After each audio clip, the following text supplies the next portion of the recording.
오늘 설교 제목은 주의 모든 계명에 주의하라입니다. 우리는 율법을 지킴으로 구원받는 것이 아닙니다.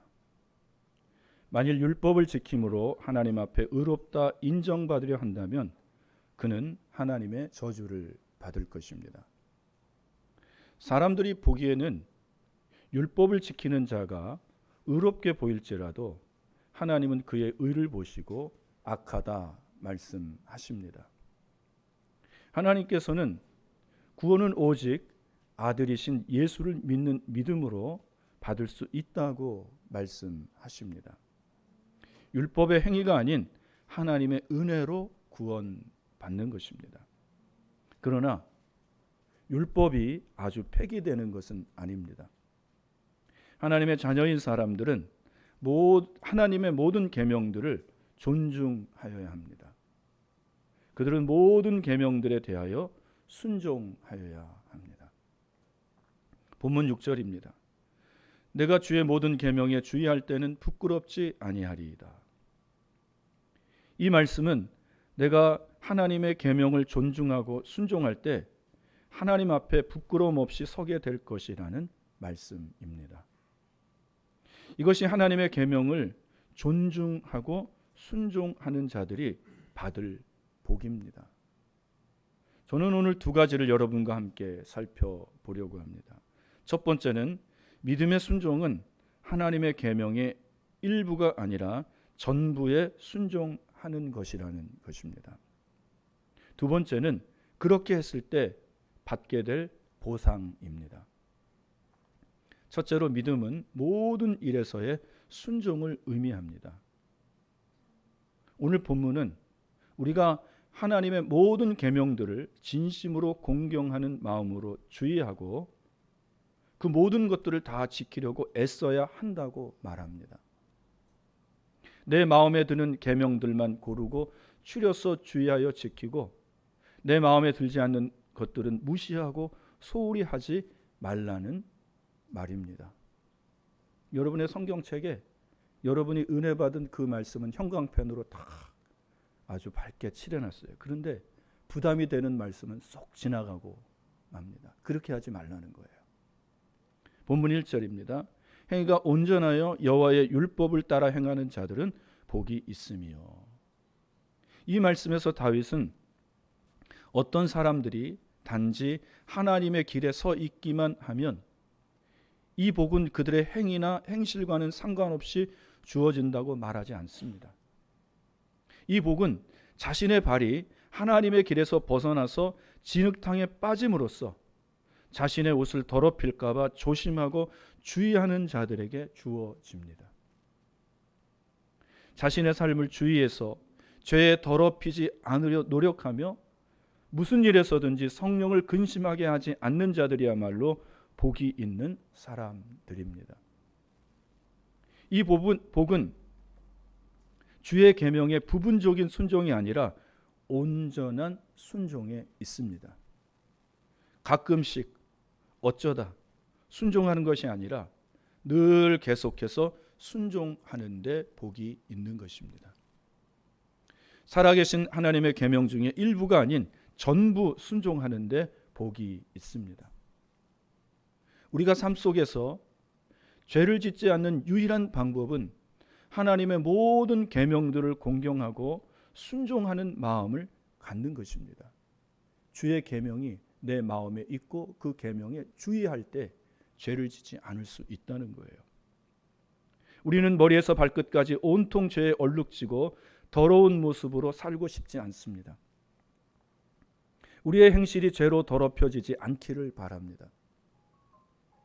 우리의 행실이 죄로 더럽혀지지 않으려면 우리는 모든 일에서 순종하여 하나님의 계명을 다 준행하여야 합니다. 이렇게 하기 위해서는 우리가 모든 일에서 하나님의 뜻에 마음을 두고서 그의 뜻을 따라 행하고자 애써야 합니다. 힘써야 합니다. 그래야 우리의 행위 속에서 살아계신 하나님을 섬길 수 있습니다. 우리는 진실한 마음으로 하나님을 부지런히 찾지 않으면 안 됩니다. 본문 2절입니다.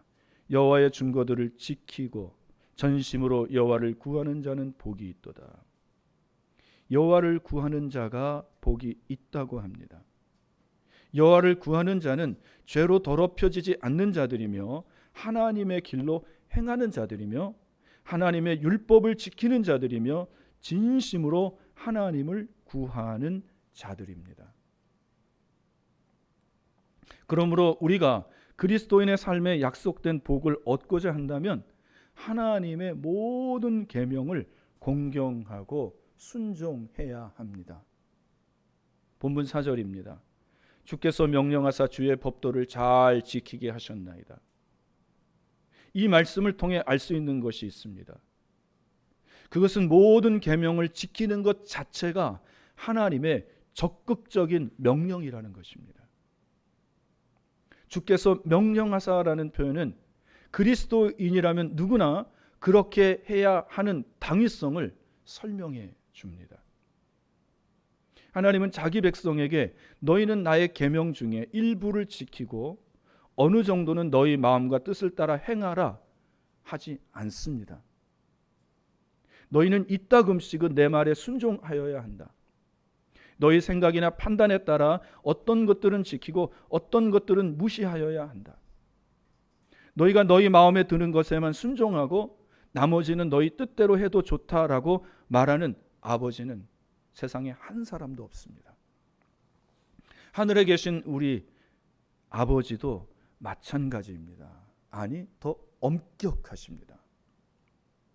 시편 119편 105절 말씀입니다. 주의 말씀은 내 발의 등이요 내 길의 빛이시니이다. 하나님의 말씀은 우리 발의 등이요 우리가 가는 길의 빛으로 주어졌습니다. 하나님은 우리를 선하게 인도하십니다. 그러므로 하나님이 우리에게 간곡하게 말씀하실 때 우리는 더욱 하나님의 말씀에 귀를 기울여야 합니다. 예컨대 하나님께서 내 율례를 지키고 내 규례를 행할지니라고 말씀하셨다면 우리는 이 명령을 지킬 때 우리에게 많은 유익이 되고 복이 되며 은혜가 되며 지키지 않을 때는 큰 위험이 있을 것임을 조금도 의심하지 말아야 합니다. 하나님의 모든 명령에는 하나님의 권위가 수반됩니다. 그러므로 그리스도인들은 하나님의 모든 명령을 지켜야 합니다. 그리스도인들은 하나님의 말씀 중에서 자기가 지킬 것들을 선별해서는 안 됩니다. 본문 5절에서 다윗은 내 길을 굳게 정하사 주의 율례를 지키게 하소서라고 기도했습니다. 그리스도인들은 다윗처럼 그 모든 것들을 지킬 수 있게 해달라고 기도해야 합니다. 하나님께 부분적으로만 순종하게 해달라고 기도하는 사람은 아무도 없을 것입니다. 하나님께 이렇게 기도하는 사람은 없습니다. 하나님, 나로 하여금 내 죄의 전부가 아니라 그중 일부만 이길 수 있게 도와주세요. 오늘 나를 어떤 시험으로부터는 지켜주시되 내 몸에 배어있는 습관적인 어떤 죄들에 대해서는 하나님 제재하지 말아주세요. 하나님, 제가 사람들에게 드러나는 공개적인 죄는 짓지 않게 해주시되 은밀한 죄들은 그냥 지울 수 있게 해주세요. 하나님을 섬기는 사람들은 이런 기도를 드릴 수 없습니다. 우리는 하나님의 은혜로 새로워진 사람들입니다. 보라, 이전 것은 지나갔으니 새 것이 된 사람들입니다. 그리스도 안에서 새로운 피조물이에요. 옛사람은 죽고 새 사람이 된 사람들입니다. 그러므로 우리는 하나님의 말씀 중에 일부가 아닌 전부에 순종하게 해달라고 기도하는 것이 당연합니다. 본문 6절입니다. 내가 주의 모든 계명에 주의할 때는 부끄럽지 아니하리이다. 이 말씀에서 하나님의 모든 계명에 주의한다는 것은 무엇을 의미할까요? 그것은 하나님께서 하시는 모든 말씀을 우리는 공경하고 받들어야 한다는 뜻입니다. 하나님께서 모세를 통해 율법을 주셨습니다. 우리에게 그 율법은 더 이상 생명을 얻는 길은 아니지만, 구원을 얻는 길은 아니지만 지금도 여전히 그리스도인의 삶의 원칙입니다. 원리가 되는 거예요. 율법은 두 개의 돌판으로 나뉘어져 있습니다. 우리는 두 돌판에 새겨진 율법을 하나님을 경외하는 마음으로 지키게 해주시고, 우리의 삶이 하나님을 향하여 늘 순종하고 경외하는 삶이 되게 해달라고 간절히 기도해야 합니다. 우리는 이 계명들을 우리 마음에 두어야 합니다.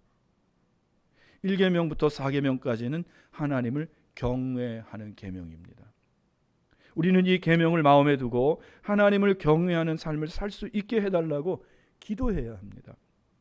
그리고 5계명부터 10계명인 사람을 사랑하는 계명에도 우리는 마음을 두어야 합니다. 우리는 자칫 하나님에 대한 계명을 지키되 사람에 대한 계명은 무시할 수 있습니다.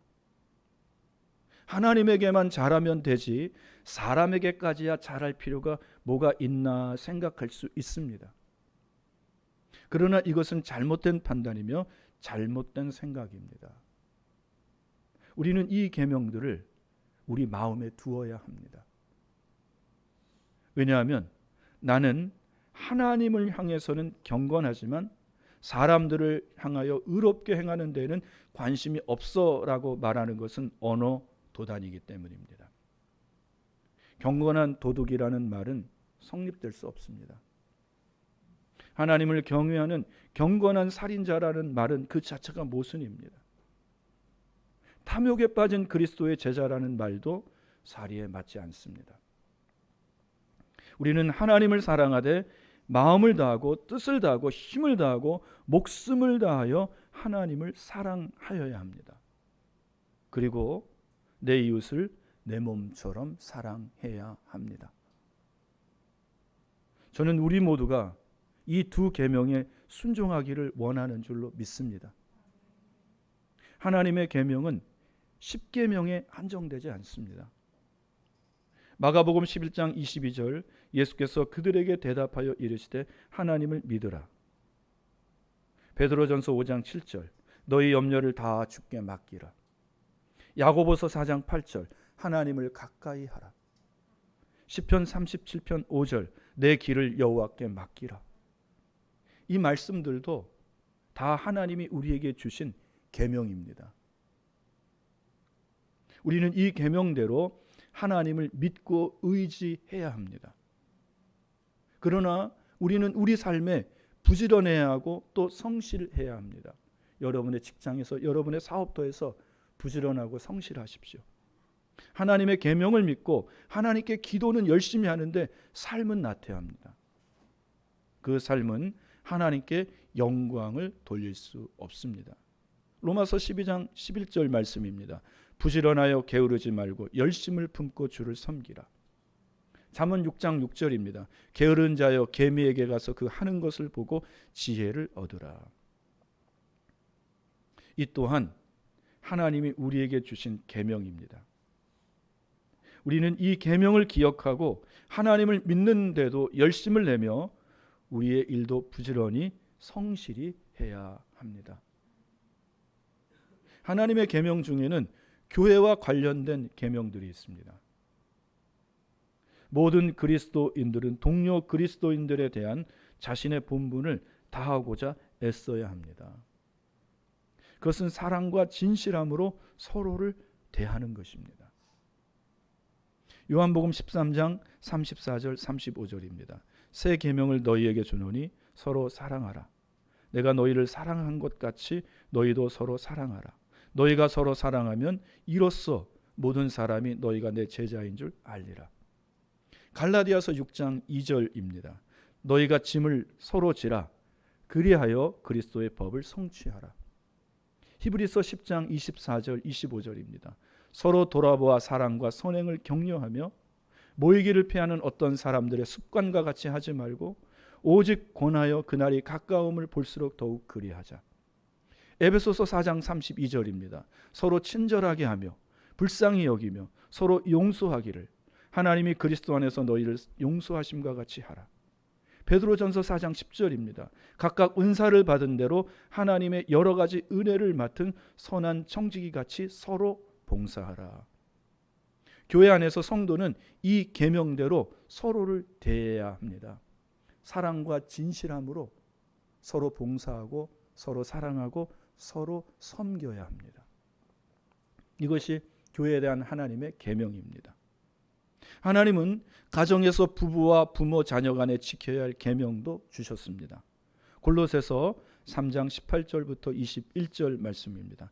아내들아 남편에게 복종하라. 이는 주 안에서 마땅하니라. 남편이 이 말씀을 아내에게 갖다 들이대죠. 이거 봐. 그럼 아내는 19절.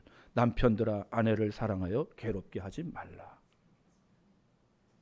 아내는 이거 봐. 자기에게만 유리한 말씀만 가지는 거예요. 이렇게 하지 말라는 것입니다. 모든 계명에 순종하라는 거예요. 자녀들아 모든 일에 부모에게 순종하라. 이는 주 안에서 기쁘게 하는 것이니라. 아비들아 너희 자녀를 노엽게 하지 말지니 낙심할까 함이라. 이 계명이 각 가정에서 지켜질 때 그 가정은 가장 행복한 가정, 가장 이상적인 가정이 될 것입니다.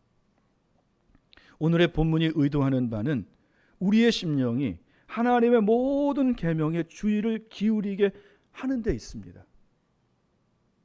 즉 하나님의 모든 계명에 주의해서 그것들을 사랑하고 연구하며 소중하게 여기게 하는 것입니다.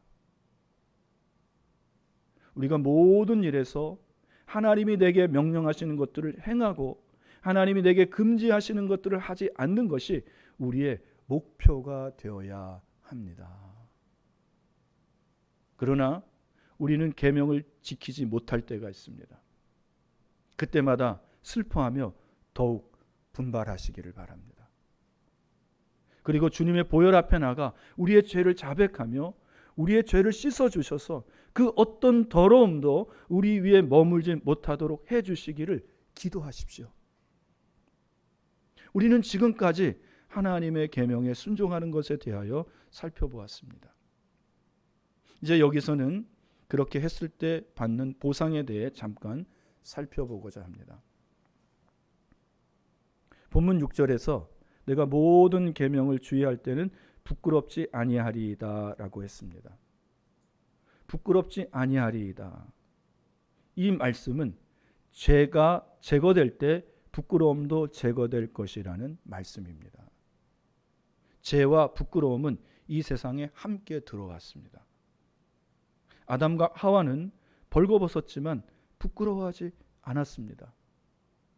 그러나 그들이 하나님께 죄를 지었을 때 벌거벗은 것을 부끄러워하였고 하나님을 숨었습니다. 죄는 늘 부끄러움을 동반합니다. 죄가 드러나면 얼마나 부끄럽고 수치스럽습니까? 죄는 늘 부끄러움을 동반합니다. 수치스러움을 갖다 주어요. 그러나 지나치게 죄를 짓거나 습관적으로 죄를 짓는다면 그는 자기의 완악함을 부끄러워할 줄 모릅니다. 만약 어떤 사람이 자기가 지은 죄를 자랑하기에 이른다면 그는 지옥에 떨어질 사람이 확실한 사람입니다.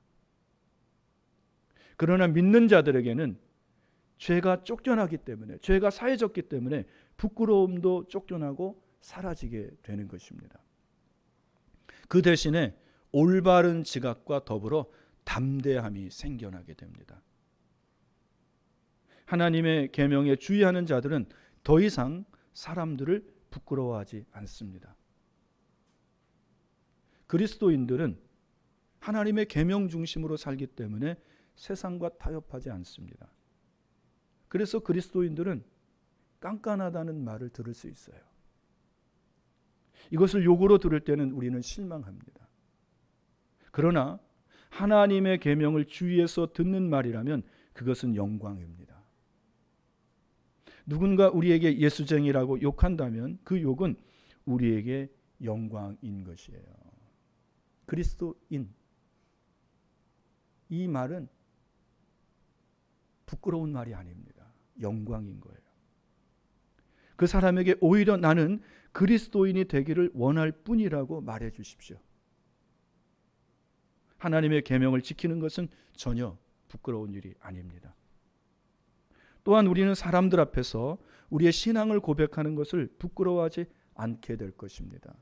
우리가 하나님의 말씀을 공경하고 순종할 때, 어떤 그리스도인들은 자신의 신앙에 별로 자신이 없어서 자기가 신앙을 가지고 있다는 사실을 숨기고자 합니다.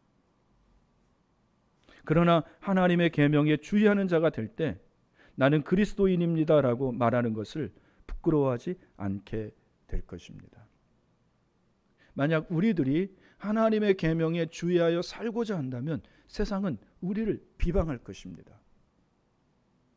또한 우리를 모함하고 중상모략할 것입니다. 왜 그럴까요? 우리가 그들과 다르기 때문입니다. 하나님의 계명을 따라 살려고 노력하기 때문에. 그들은 그것 하나님의 계명을 무시하고 살잖아요. 가장 깨끗하시고 거룩하신 하나님조차도 에덴 동산에서 뱀의 비방과 중상모략을 당하셨습니다. 그리고 하나님의 아들조차도 바리새인과 서기관들과 대제사장과 제사장들에게 미움과 중상모략을 당하셨습니다. 하물며 우리 그리스도인들은 그것이 당연한 것입니다. 여러분이 가정에서, 직장에서, 사업터에서 하나님의 계명대로 살려고 노력하면 사람들이 욕하고 비방할 거예요. 그게 그리스도인입니다. 그러나 우리가 하나님의 계명을 지키려고 애썼다면 두려워할 필요가 없습니다. 그것이 나를 부끄럽게 하지 않기 때문입니다. 우리는 성경을 읽을 때 너무나도 고상하고 은혜로운 말씀인데 아멘하지 못하는 말씀이 있습니다. 그 말씀은 나같이 부족한 자가 아닌 존귀한 자들의 말씀처럼 느껴지는 말씀들이에요. 예를 들면 이 말씀입니다.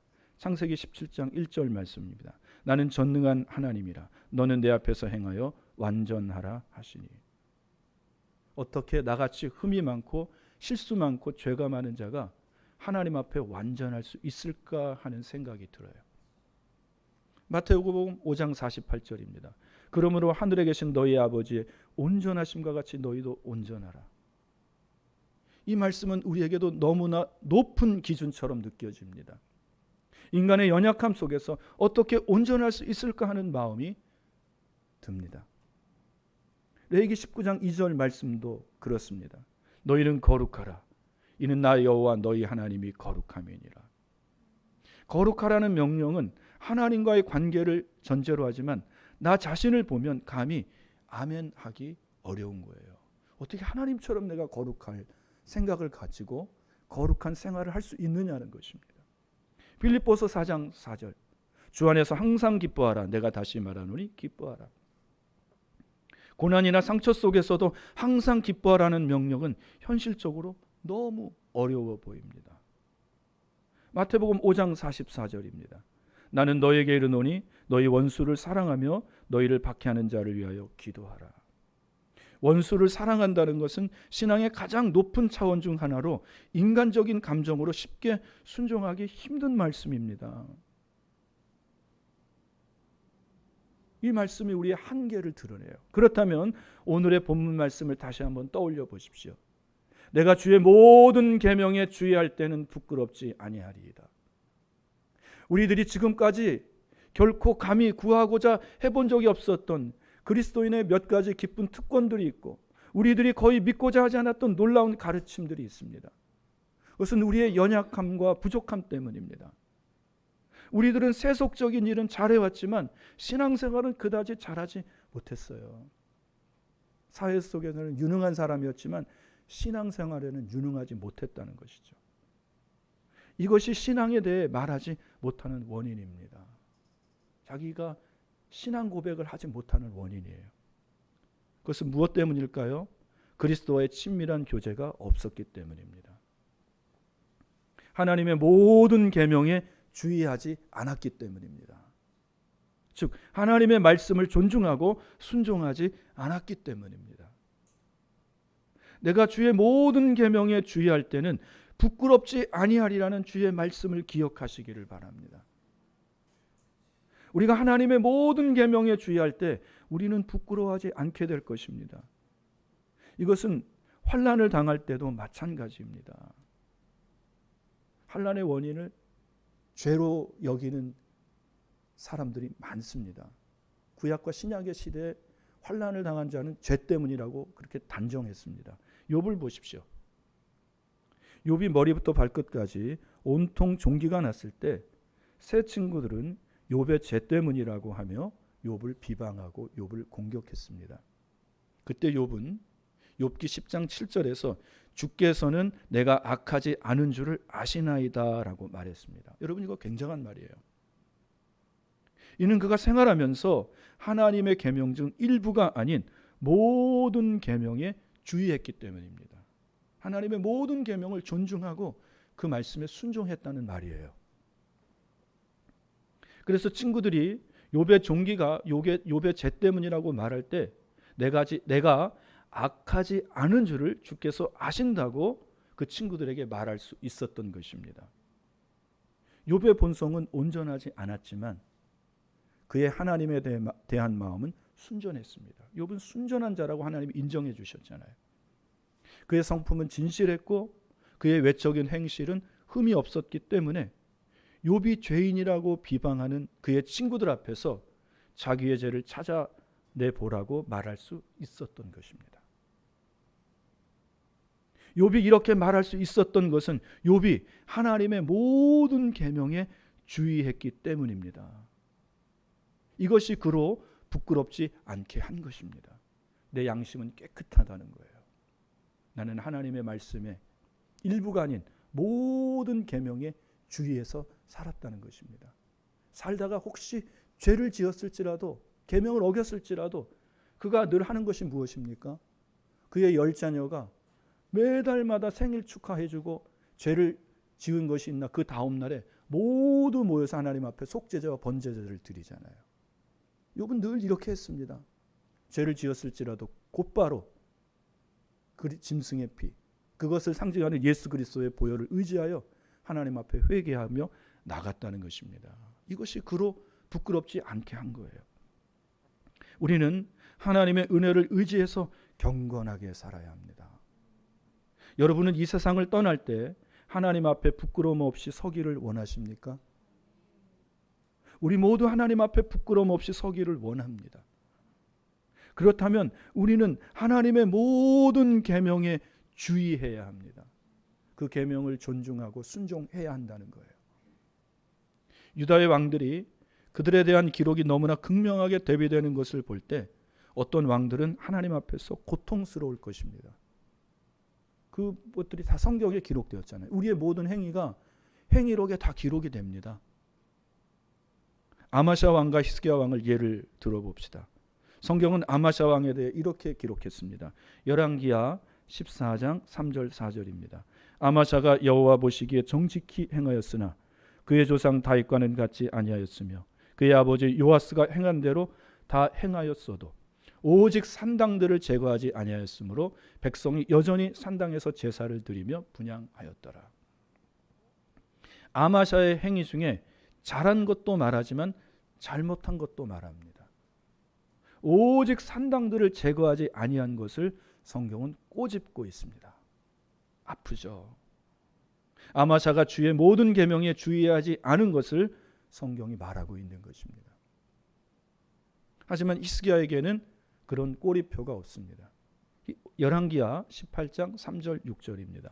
히스기야가 그의 조상 다윗의 모든 행위와 같이 여호와께서 보시기에 정직하게 행하여 그가 여러 산당들을 제거하며 주상들을 깨뜨리며 아세라 목상을 찍으며 모세가 만들었던 놋뱀을 이스라엘 자손이 이때까지 향하여 분향함으로 그것을 부수고 누우스단이라 일컬었더라. 히스기야가 이스라엘 하나님 여호와를 의지하였는데 그의 전후 유다 여러 왕 중에 그러한 자가 없었으니 곧 그가 여호와께 연합하여 그에게서 떠나지 아니하고 여호와께서 모세에게 명령하신 계명을 지켰더라. 성경은 히스기야가 그의 조상 다윗의 모든 행위와 같이 여호와께서 보시기에 정직히 행했다고 말을 합니다. 다윗은 하나님 앞에 모든 것을 계명을 지켰던 사람입니다. 그가 비록 실수하고 죄를 지었지만 그가 하나님 앞에 시편 51편으로 회개하며 나가잖아요. 번제와 속죄제를 드리며 나가잖아요. 하나님은 다윗을 완전하다 일컬어 주십니다. 히스기야가 그와 같이 행했다는 것입니다. 또 성경은 히스기야가 여호와께 연합하여 그에게서 떠나지 아니하고 여호와께서 모세에게 명령하신 계명을 지켰다고 말씀합니다. 이는 히스기야가 주의 모든 계명에 주의하였음을 말하는 것입니다. 그가 주의 계명을 일부가 아닌 전부를 존중하였고 주의 모든 계명에 순종하였다는 말씀입니다. 그리하여 부끄러움이 하나도 없이 하나님 앞에 설 수 있게 되었습니다. 여러분, 우리 하나님 앞에 있는 행위록에 우리의 모든 삶의 기록이 히스기야처럼 되기를 주님의 이름으로 축복합니다. 아무개는 하나님 앞에 다윗과 같이 온전히 행하였더라. 여호와의 계명을 주의하여 그 말씀을 존중하고 순종하였더라. 그럴 때 우리 하나님 앞에 부끄러움 없이 서게 되는 것입니다. 사랑하는 여러분, 계명을 행함으로 구원받을 수 없습니다. 오직 하나님의 은혜로 구원받을 수 있습니다.